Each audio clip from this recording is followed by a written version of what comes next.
is time for your weekly breakdown on the latest in entertainment, sports, pop culture, and all things Milwaukee. This is Nothing But the Truth with Melanie Ricks. Now streaming on 1017 The Truth YouTube with the witty banter, latest trends on social media, and hottest celebrity topics, here is Melanie Ricks.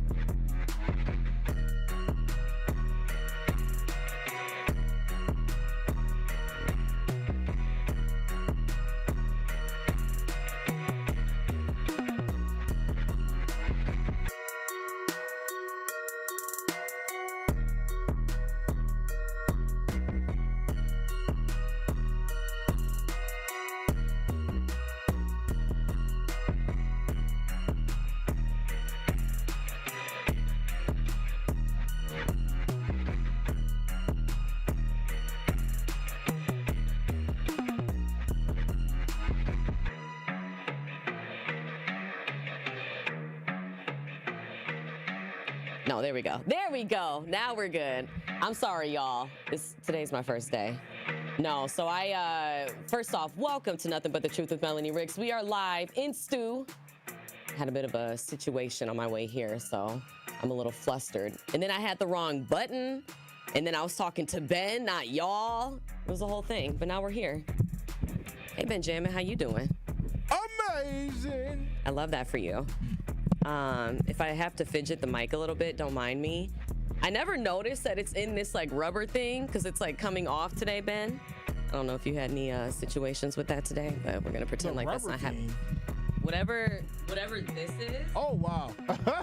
But it was sliding out when I walked in here. I noticed. So yeah, It gets a little crazy around here. I can't lie. Listen, topsy turvy. But it is Wednesday. It's Hump Day, so you know, crazy things. How are you doing today? How's your midweek going? You know what? You're having little crazy things. Are you having crazy things too?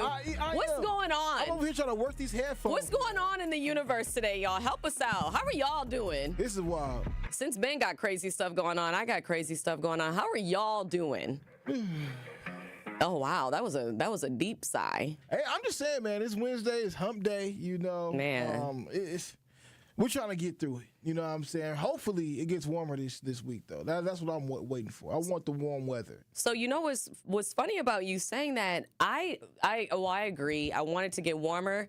Ben, the way this humidity is humiditying, it's warm AF out. Like, to me, it's very warm outside because I take my dog Mabel on a walk every day, like multiple walks a day. Ben, my phone said it was like 50, maybe 55, I think yesterday and today. Mm-hmm. I'm telling you right now, I was outside in sweats and a little tank top and a jacket. Dog, I was sweating by the time I walked back inside because of just how humid, like, you know how weird and foggy it was last night and all day yesterday? Right. Like, that humidity, to me, makes it feel like it's so much warmer than what it actually is. So you're right, I agree. I wanted to start getting warmer, but I forgot that, you know, we got a lake on one side and we got the river on the other, so the humidity is real. Mm-hmm. And I don't know about you, I'm more of a desert kind of girly. Like, if it's like a desert type of girly, because I like dry heat. I don't want to go outside and sweat. I want to go outside and be hot, but I don't want to sweat. I feel that humidity makes me sweat. It could be 50, like it was. Mm-hmm. And if it's humid enough, I'm going to sweat because it's humid. So it sounds like you went out to Abu Dhabi and then you just was like, I want this weather all the time. Actually, that's exactly what happened. Yeah, that's exactly what happened. That's exactly what happened. Wow. But yeah, no, shout out, though, to Mother Nature because she's trying. Mm-hmm. My computer says that it is 66 degrees right now. You're lying.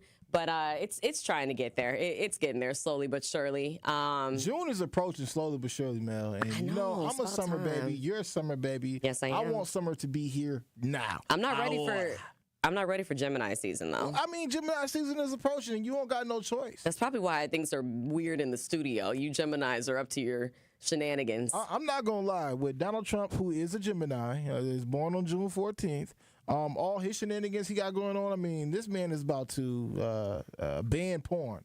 All right, he's banning porn sites, and I'm kind of perturbed. I'm kind of upset. All right, but that's another conversation for another day. Oh, my gosh. Yeah. All right, well, I think that's the perfect segue into today's conversation. What are we talking about, Mel? The 48 Laws of Power. Woo! And I never thought that Ben and I would have anything in common, but apparently we do. We both have copies of the 48 Laws of Power. I'm kind of embarrassed that I read the same books as you. I mean, Mel, honestly, I think we've had this conversation before. We have a lot in common. No one can see you on the screen. It looks like I'm talking to a ghost. That's true. There we go. We go. All right. I mean, Mel, we got a lot in common. I'm not going to lie, I just want them to see that we got the same book. Yeah, we got the same book. I actually have 2 of these books. I You have do? 2 of, yes. Why I do. 2? Well, because one I already had owned, and then when my dad had passed, I guess this got passed down to me. Aww. So I inherited his book of 48 You have his copy. I love that. Yeah. So I was like, you know what, man? I'm going to take some more time out of my life and read this book all over again. So I'm curious for you, what made you get into the 48 Laws of Power? Because I read it in high school. Okay. It's been sitting on my bookshelf since I was a child. Like, I'm not even kidding. Clearly, one of my parents bought it. And, I never read it. But for whatever reason, I read it when I was, going into college. And it was one of those things where, you start getting interested in all of these how to be an adult type books. And that's what this one. A self-help book. A self-help, if you will. But yeah, I wanted free game. So, I read it, and I was telling Benjamin before we got on air, when I first read it, I didn't take it seriously. Like, I didn't. Thought it was child's play. I thought it was child's play. I'm like, the 48 Laws of Power.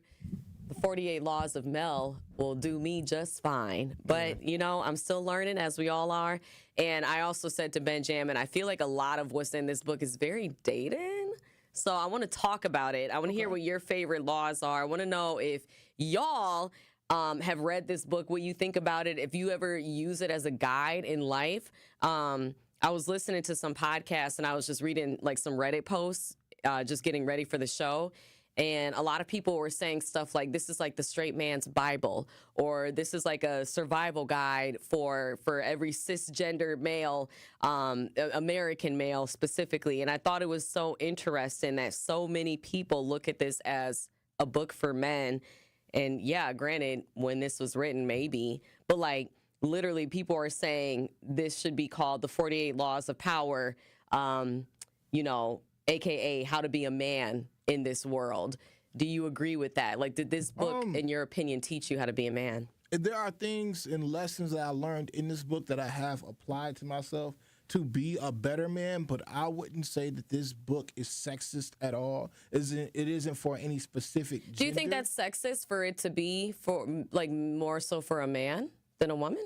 Yeah, because I think you're limiting it. Okay, that's fair. I think that's limiting the education factor behind it. That's valid. Because all these laws in here can be used interchangeably by men, women, or whatever you want to identify as. It's just really a human book. It's a book about the study of human behavior over the period of time.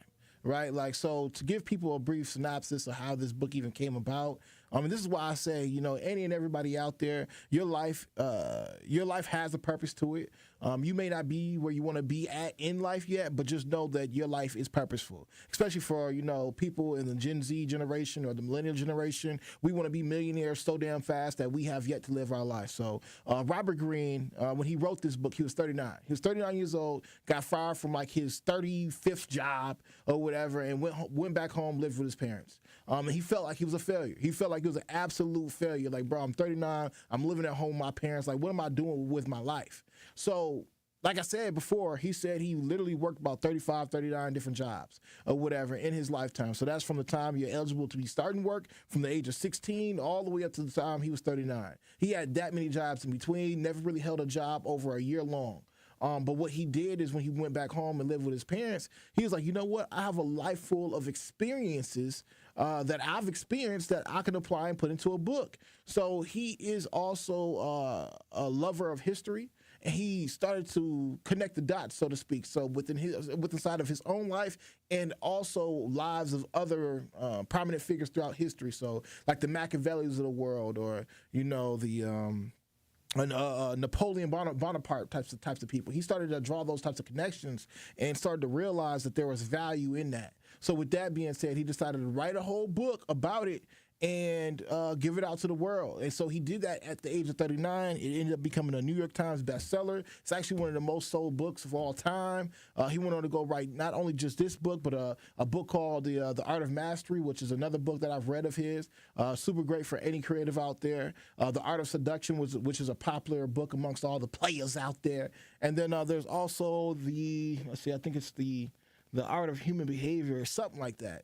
But anyway, when I picked up the good book, 48 Laws of Power, really personally, the only reason I picked it up is because I was watching an interview with 50 Cent. And 50 Cent is somebody that I admire, somebody that is always giving out good game, little inklings for life and how you should kind of craft your life. And he brought up the fact that he was writing a book with Robert Greene, which actually Robert Greene wrote a book with 50 Cent. And he actually called that book The 50th Law. And the 50th Law was the law of fear.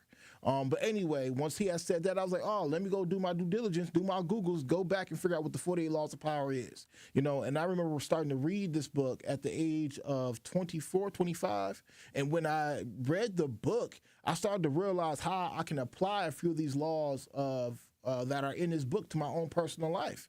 Like, I don't want to jump the gun too far ahead yet, Truth Nation. But law number one, man, never outshine the master. I think that's something that we can all take and be considerate of, especially when we're working at different jobs or trying to, seek out a new job opportunity or whatever that may have you. It may even be the fact that you might be playing basketball. You may not want to outshine Giannis on the court for the fact that he is the master out there right now. And things may happen to you because you decided to step on the master's toes. So I believe there's laws in here that interchangeably, male or woman, you can pull away from and start to apply within your life like today. And honestly, any person out here who is actually living right now currently, I guarantee you uses one of these 48 laws of power every day and never realizes it. Do you think, I completely agree, Ben. Mm-hmm. Do you think that, this could be the 48 laws of manipulation?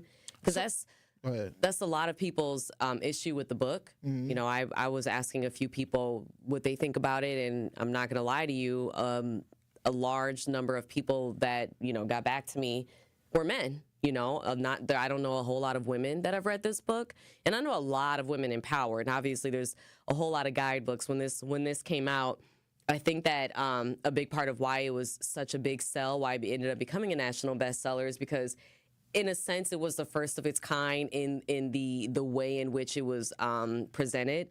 I think that just how blunt it is, how to the point, how very strategic, and again, borderline manipulative, a lot of the teachings are in it. I think that it's one of those things where people who have a lot of power or look to obtain a lot of power, or who perhaps don't like subordinates, don't like people who they view as lesser than. Okay. Those are the types that I've gotten feedback. Those are the ones that were more so attracted to the book. And again, when this was written, I think that it was the first of its kind in that no one had ever really written a guide that was so black and white. Here, if you want to be a powerful person and step on toes and heads and push people out of the way, this is how you do it. And you can, be the next great leader for just $12.99 or whatever the price was in 1997. Like, I think that it truly was like revolutionary in a way, but is it manipulative in its writing? Because we'll talk about it, because you already talked about the first law. Ben and I were going to each give you some of our top laws. To be honest with you, Ben, a lot of these don't resonate with me in the literal sense, and that's why I said to you, I am almost reading this book the same way I do the Bible, which is more in a metaphorical sense, using its application not directly, because a lot of this I don't agree with.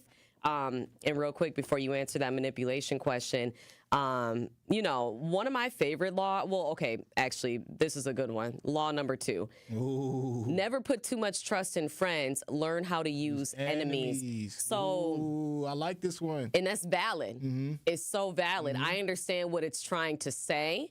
In subtext, be wary of friends. It says they will betray you more quickly, for they are easily aroused to envy. I'm going to be real honest with y'all. I 100% agree with that statement. I try my damnedest to keep envious friends away from me.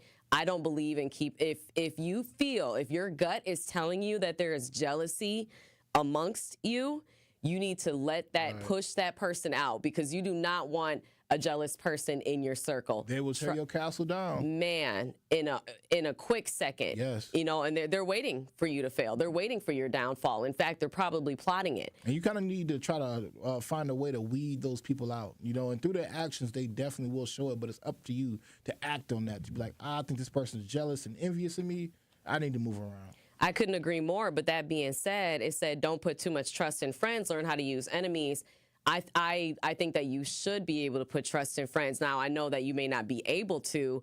I've learned it's more my day ones that I can really trust, you know. But the issue with that, Ben, is none of my day ones do what I do. So what do you do when you're in a position like us, like most adults, where you have friends that probably share the same interests as you when y'all were grade school kids, but now you're grown? Yeah, y'all got some common interests, but like as far as the everyday goes, who in your life from when you were in kindergarten do you know does the radio, does podcasting, does media? Who in your life do you have in your close circle that does the same thing as you, that can relate to you?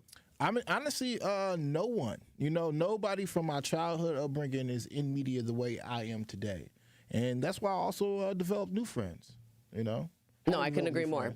But that being said, going back to my question, do you think that this is, in a sense, the 48 laws of manipulation? Because is it teaching you how to be a bad person? So with that being said, I want to throw this out there because manipulation has a bad connotation to it. A lot of people will look at manipulation as, oh my God, they're trying to get inside my head and make me do things that I would never do underneath, you know, those circumstances or whatever.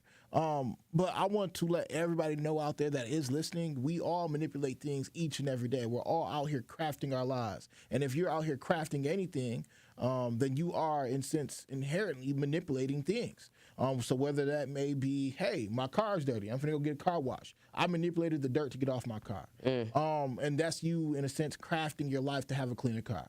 All right, and that's just on a simple form. Now, if you're talking about forming and harnessing relationships and forging relationships, well, in that sense, you have manipulated a friend to become your friend, right? You may have good conversations, and then in any way you want to put it, that could be a manipulative conversation, so you guys become friends or whatever. And that's why I said manipulation has a bad connotation.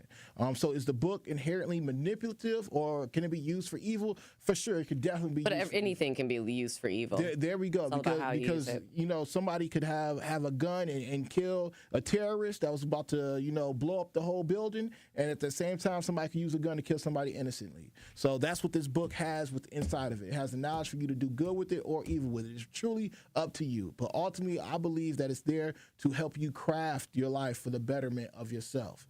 Now, how that may look is up to you, because at the end of the day, there are a lot of powerful people who do use this book and actually realize the position of life that they're in and try to use it to the best of their abilities. You know, this is one of the reasons why Donald Trump won presidency. Is because he looked at the book of the 48 Laws of Power, and one of the laws of in the 48 Laws of Power is law number 6, court attention at all costs. That's something that Donald Trump does and hasn't stopped doing since he was president. Okay, he knows how to court attention at all costs, whether it's good publicity or bad publicity. The publicity he wants is all going to be good for him at the end of the day. Well, a law that I think that he should employ is one of my top laws, which is always say less than necessary. When you are trying to impress people with words, the more you say, the more common you appear and the less in control. When you are making a point to someone, keep it vague, open-ended, Sphinx-like. I'm sorry. Well, and that's where the manipulation can, you know, come into play. But to Ben's point, I mean, and I call it more of a code switch because you are switching code depending on the person that you're speaking to, depending on the room that you're in. I think all of us do it inherently. Well, I don't think so, though. I don't think so, Mel, because, okay, for instance, you and myself, we talk on microphones for a living. This is what we do. We have conversations, right? Well, as an interviewer, you know, there are certain tactics that you know to use so you can get more out of your interviewee. And if that's manipulative, then so be it, because you guys enjoy the interviews, okay? Ha, jokes on you, Truth Nation, okay? But one of the things that a lot of interviewers should know If they don't know, is when you are interviewing somebody and you want to get more out of them, Yeah. While talking to this person or whatever, what you would do is pose a question. Yeah. You pose a question, allow them to talk. They may have stopped talking in the middle of that, but the thing that you should do as an interviewer, if you want more out of that conversation or if you want more out of the topic that's at hand with that person, is stop talking. Shut the F up. Don't talk anymore. Allow the person who stopped talking last to continue to keep on talking, because human beings inherently want to fill space and want to feel more comfortable. So it becomes awkward if I stop talking and you're not talking. So now I feel like I have to fill the space. So law number 4 says always say less than necessary. And as an interviewer, that is a law that you should know. Well, yeah, and I think, too, sometimes when you're because as an interviewer, as a reporter, I had to learn very quickly, you can't be too long-winded with your questions, because if you are, then it's like, wait, what was the question again? Yeah. You know what I mean? And that was something that I had to learn very quickly. Keep it short and simple. Keep it short. Keep it simple, stupid. That's what Michael Scott always says. Kiss. That's right. Well, to Ben's point, some synonyms for the word manipulate: operate, handle, work, control, use, employ, utilize, exploit, control, influence, maneuver, engineer, steer, direct. Like, there's so many ways in which you can describe manipulation. And you're right. It's all about how you use it and whether or not it's meant for negative or positive reasons, I guess, but that's always going to be not in the eye of the beholder, but in the hand of the beholder. Also, something else that I read a lot, this book kind of implies, like, underhandedly, that most people, men, are really just scheming and they're just out for power. Like, they're saying more people than not are schemers, because more people than not want power. They want money. They want wealth. They want success. We're in the land of capitalism. And that's the thing. And that's why Monopoly is such a popular game. Yeah, don't get me started on Monopoly. Don't get me started. Your ass beat over Monopoly. But the thing about it is, Monopoly is the game of capitalism. It's the game of America. It may as well be called Bank of America-opoly. Like, literally, though, because that's what it is. And originally, Monopoly was not intended for that. The person who originally created the game of Monopoly, they made it because they were bored inside of a college dorm room, and the all intents and purposes of it was not for it to be what it ended up becoming, but then somebody else got the trademark and turned it into what it is. And it's just so funny because Monopoly at its core is you don't want to see people do well, and you're stepping on people's toes. And again, it's that power, it's that manipulation, and it's kind of what we as Americans have had ingrained in our minds, whether we realize it or not, and it comes in so many different forms and mediums. Well, another law that I like, just to kind of move past that one, there's a few. I want to go to law number 35, though. Law 35. Master the art of timing. Never seem to be in a hurry. Hurrying betrays a lack of control over yourself and over time. Always seem patient, as if you know that everything will come to you eventually. Be a detective of the right moment. I like that line. Be a detective of the right moment. Excuse me. A simpler way: read the room.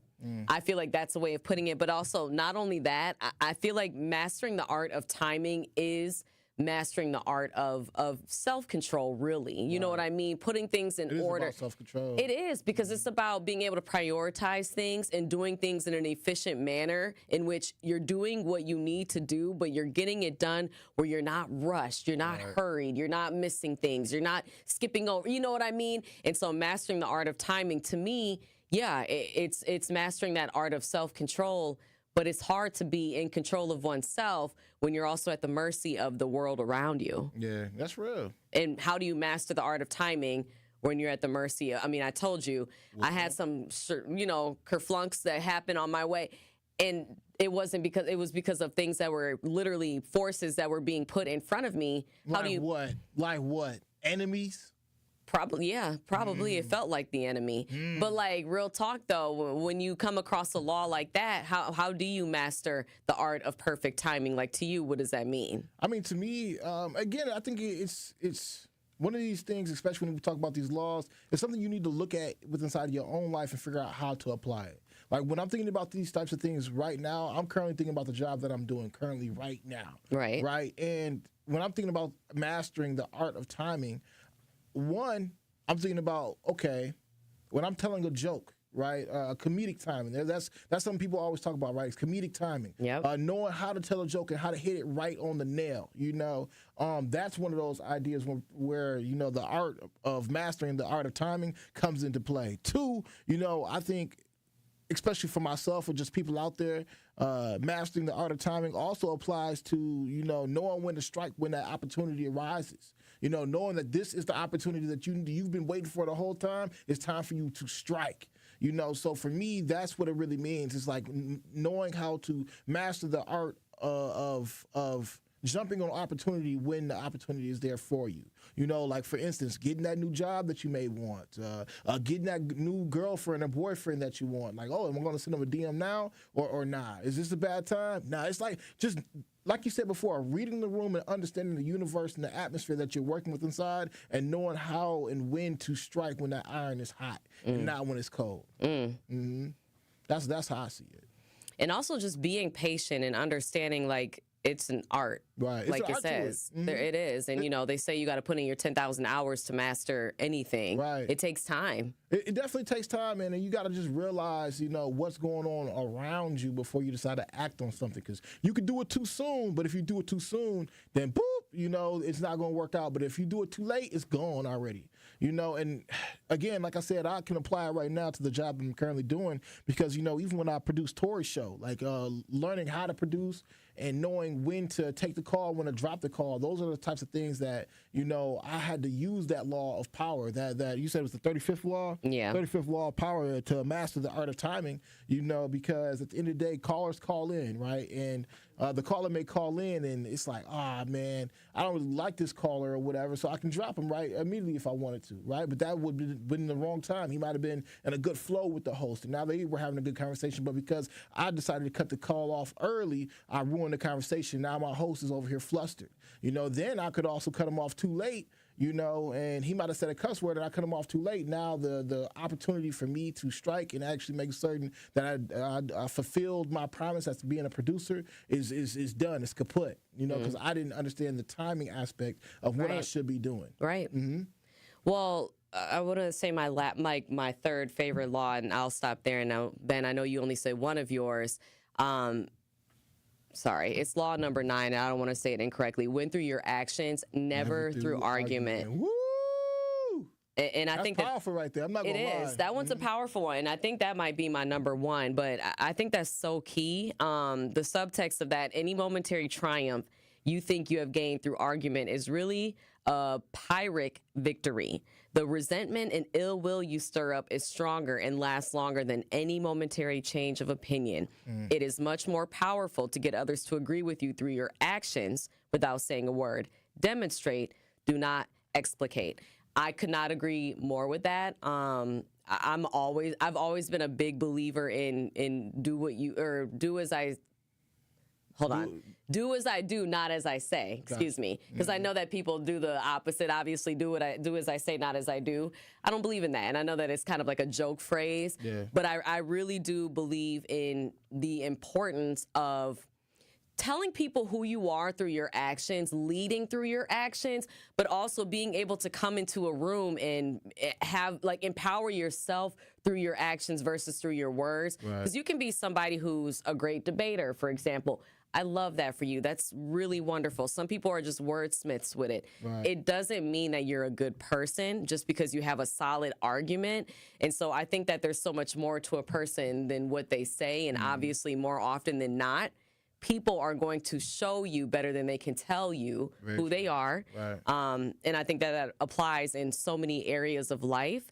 And I always try to watch people's actions. I really do. It says a lot about not only who they are, but how they feel about you, how they feel about the space that you share together. And easier said than done, because we all make mistakes. We're all human. We all have our, flaws. And that's where it's important to communicate and be able to, take accountability for an action of yours that maybe was a misrepresentation of who you are, who you want to be, right? That's when communication comes into play.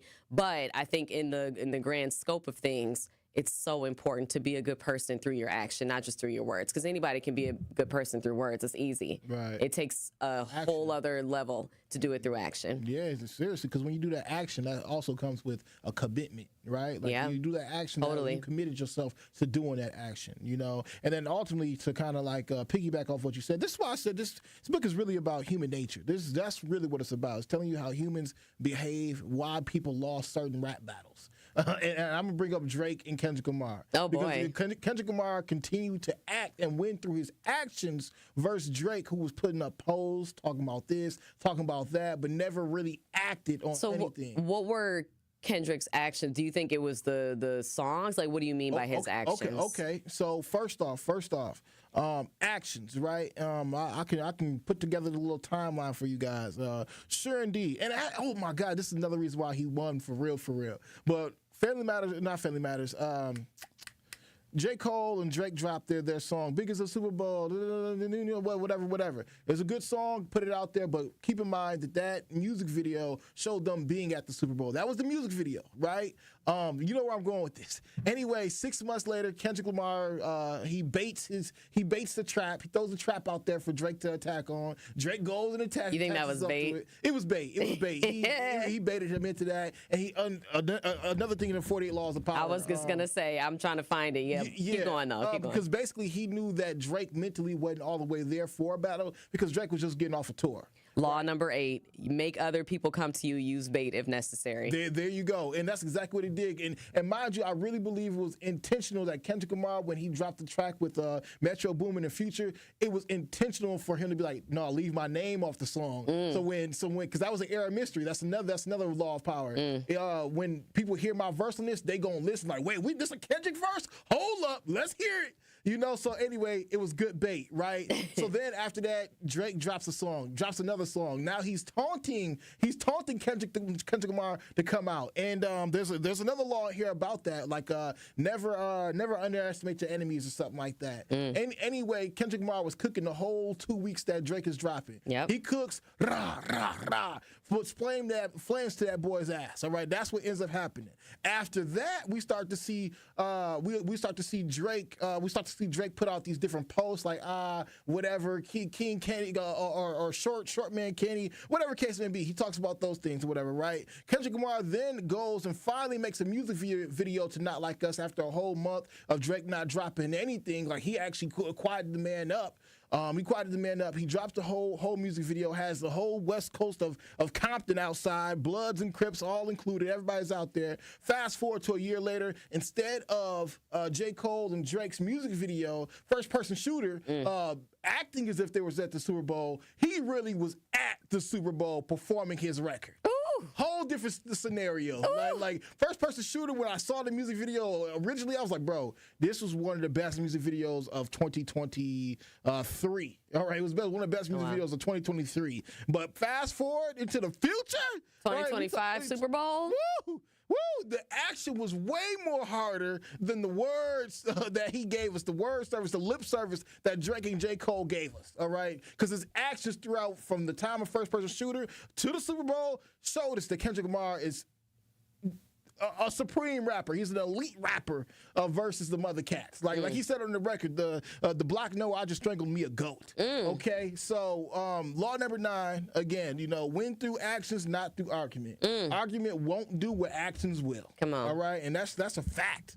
That's big facts. And I just want to throw this out there too, because I talked to Neil deGrasse Tyson last week. That was another thing that he had said when I was speaking with him. He was like, I'm not the best debater. He was like, I'm not the best debater, but hey, you put a chalkboard in front of me and we do these actual calculations. Right. Whole different scenario. Right. Because he was like, when it comes down to a debate or having the lip service or whatever, it just goes to say that, hey, you may be a more charismatic speaker than I am. You may be able to, again, give arouse people a little bit better than I can with your words, but when it comes down to that real action, I'm much better than that than you are. So it's just one of them things, man. But law number 9 is powerful. It's just so many different laws in here that I'm like, dog, you really have to look at these things and apply it to your own life and see how you can. Because I also think depending on what you're doing in life, where you're at, what chapter you're in, certain laws may apply. Because there may be a law that you read years ago that at the time you didn't really connect with it. Whereas now, to your point, you fast forward a few years, maybe, there's something there where I can really use that to my advantage. Right. No, very true. Very true. Because, I'm not going to lie to y'all, Truth Nation. Actually, this is one of my favorite laws. This is actually law number 24. This is something I actually was using and didn't realize I was using up until I looked at the book and I was like, damn, this is really who I am. And ever since, I've kind of used it to empower myself. But it's law number 24, play the perfect courtier. The perfect courtier, and this is the judgment portion, but it says the perfect courtier thrives in a world where everything revolves around power and political dexterity. He has mastered the art of indirection. He flatters, yields to superiors, and asserts power over others in the most oblique and graceful manner. Learn and apply the law of courtiership, and there will be no limit to how far you can rise in the court. And it was one of them things, and I think I kind of told, maybe I told you, or I was talking to Carrie, one of the two. But anyway, I learned that I needed to use the law 24, the art of just being the perfect courtier. And really what that means to say is, so if you're out there in the playing field, if you're working at a job, there's typically a power structure there at that job, right, that, people abide to. And in a simple format, you got employees and you got the manager, right? And a few of those employees may have a bit more power than the next employee. Like, sure, the manager may be the CEO of the company, but one of those employees may be a receptionist, and everybody else out there may just be genuine workers. And one thing that I realized earlier on, again, to make certain that I maintain my power and I could have some kind of power when I was just a street team member working for V100 and iHeart, that I needed to get some kind of power. I knew I needed to work hard because I didn't want to miss any opportunities that were coming through this door. I knew for a fact I didn't want to miss any opportunity that was coming through the door. So in doing so, there became an opportunity, strike when the iron's hot. You need to be able to master the art of timing. The receptionist at iHeart, she was finna leave, go to do some kind of like beer job or something like that. So iHeart wasn't finna have a receptionist anymore, and they were trying to figure some things out. So because I was a hard worker for the street team, they ended up putting in 4 different people to work the receptionist desk. It was myself, a gentleman by the name of Mr. Watch Your Tone, another girl named Chelsea, and another girl named Chloe. Well, I knew that I had to sit my black ass up there as much as I possibly could to make certain that I could solidify this position, because I knew at the back of my mind that the receptionist had just about, if not more power than the actual CEO who was there. Because I was I would be the face of iHeart Milwaukee, basically. I'd be the first face people would see. I would know people's schedules. I would know all of these things about everything, and I wanted that kind of power. So I could ultimately get a record deal or figure something out for myself. So I used that law number 24, play the perfect courtier, to my advantage, because I knew what I was after, and personally, if I would have never went after just trying to be the receptionist, I wouldn't even be here at what it was of the truth. And there are people who could look at that like, oh, it was just a lowly receptionist position. To your point, a lot of people do. One of the most powerful positions in any corporation. Any corporation. They know everybody's schedule. Yes, they do. They know all your partners. And they can get you on people's schedules. Yep. They know it all. They know it all. And once I figured that out, I was like, oh, no, this is where I need to be at. So I did that. And ultimately, like I said, it played into where I'm at now today, because ultimately, when the 2020 pandemic had kicked in and stuff, mind you, they were just planning to make me a full-time individual. They couldn't make me full-time because the pandemic kicked in. So I got furloughed just like everybody else. But upon doing so, my time as being the receptionist at iHeart ended up leaving a whole bunch of my books up there and things, because I didn't know what was going to happen. I thought I was going to be back in 2 weeks.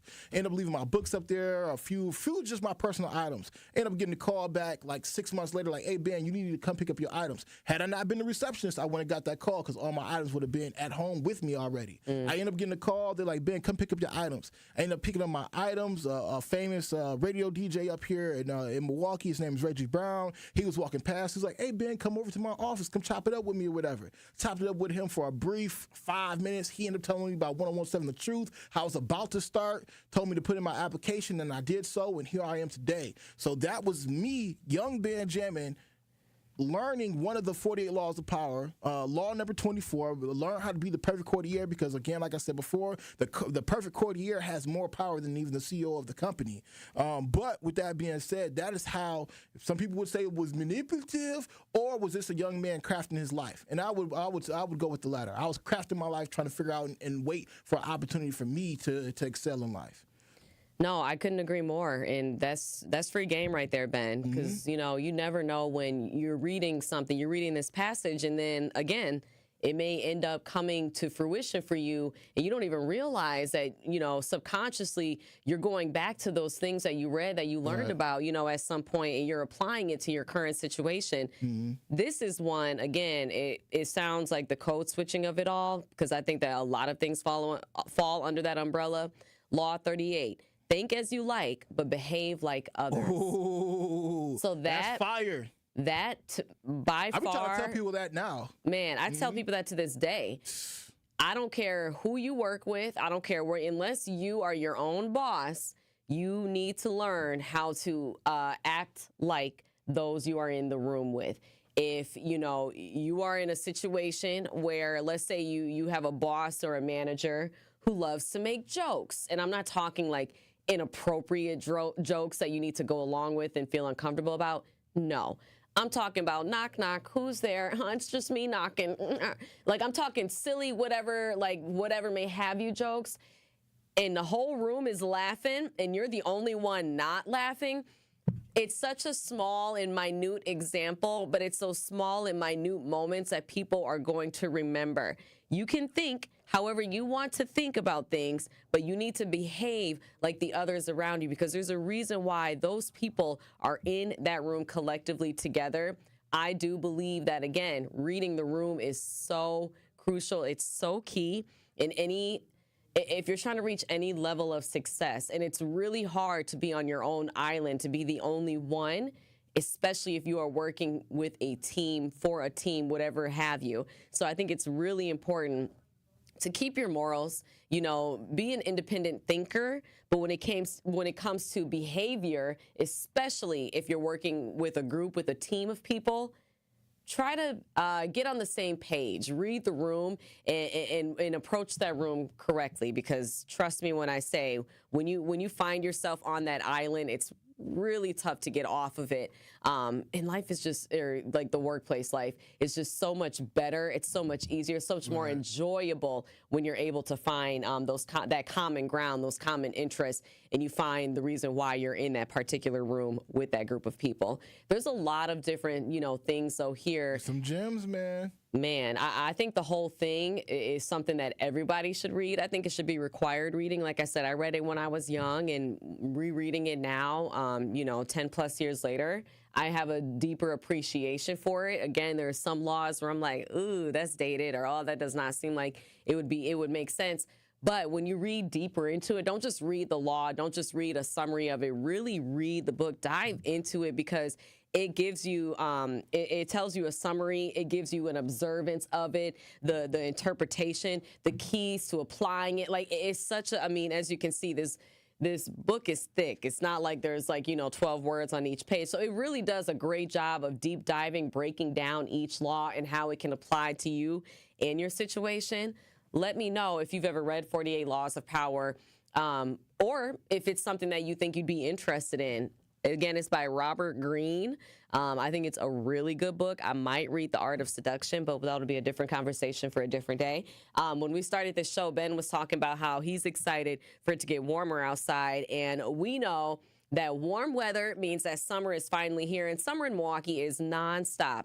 Festivals, live music, and fresh city vibes fill the season. From world-famous cultural celebrations to hidden gem street fairs, every neighborhood is a stage alive with handcrafted traditions, homegrown talent, and world-class entertainment. Music, flavor, culture, whenever you visit, the Cream City is ready to celebrate. This summer, don't just visit, experience Milwaukee, the city of festivals. Visit Milwaukee, homegrown, world class. Shout out to our friends over at Visit Milwaukee. Really appreciate them. Appreciate you, Benjamin. Appreciate Robert Greene for writing the Laws of Power, 48 Laws of Power. Hell yeah. Shout out to 50 Cent, too. Don't forget about 49 and 50. In 50th law of power, the law of 50th. fear. Did they do a 49? Or No, they didn't. They just went straight to 50 because it was a partnership between 50 Cent. No, that and makes Robert sense. Kramer. I was just hoping they would fill in the blank. I feel that. What's a 49th law at the top? I know I'm putting you on the spot, Okay. but on the top of your, like, what's the law that you think everybody should apply? Most people should apply. The law of Know thyself. knowing thyself. I think that's important. That is because if you don't know yourself, you can't navigate. Facts. That's I'm impressed, Ben. That was quick. Yeah. Law 49, know thyself. Okay, I love it. All right. Thank you so much, everybody, for tuning in. Really appreciate you. We'll see you next Wednesday for another live show. Benjamin, you the best. Milwaukee, y'all are the best. Hope you have a wonderful rest of your week. We'll talk to you later. And thank you again for tuning in to Nothing But the Truth with Melanie Ricks. Bye, y'all.